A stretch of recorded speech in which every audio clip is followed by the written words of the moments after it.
Asoke uye kokuphahla ugogo ozala ubaba.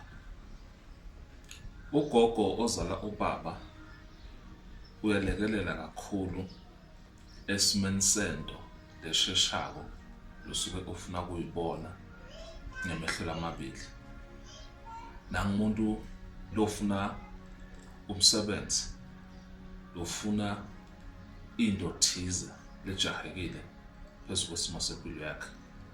Akahambe lo muntu loyo afike aphahle loyo gogo, leso salukazi ezizala ubaba esiphethe leyo nhlanhla lesheshako.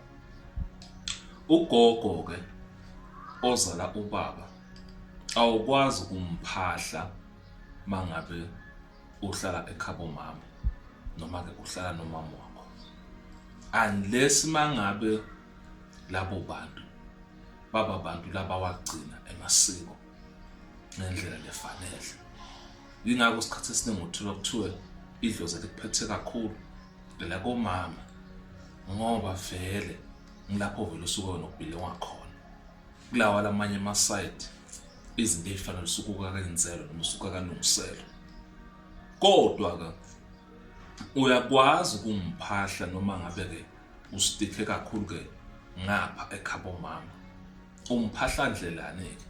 Uyaphuma uye ehlane noma esigangeni, uphume la khaya, uhambe uyomkhulumisa lo gogo, umtshele ukuthi wena ufuna umsebenzi, wena ufuna abantwana, wena ufuna likhambi lokuphila kunakugula kunasisimo lobhekane naso.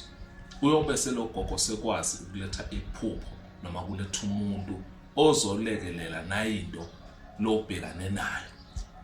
Mase uhambe ke waba ngumuntu loba nemandla, uyakwazi lo gogo lona ozala ubaba ukuthi umngenise ekhaya, sale ke ubangenisa bonke, sobahlanganisa ke kahle ke bakhabo make nebakhabo babe, lapho sokwazi ukuthi ke noma ngabe kusegcekeni ukhona ke kuba phahla bonke kahle. Ngobani? Ubangenisile, wabangenisa ngalezi mfanelo lezi abadinga ukungeniswa ngazo, wabahlambulula, wabaguqula, wabahambisa ngale ndlela lena lefanele.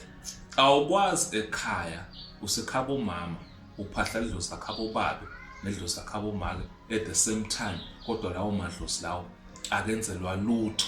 Ingakho lawo madlozi noma waphahla ayikho into ozoyibona, ngoba uphahla into lo akayisondeza, uphahla into lo akayenzele emasiko akhona, ukuze mawukhuluma ikwazi ukukuzwa, mawukhuluma ikwazi kusabela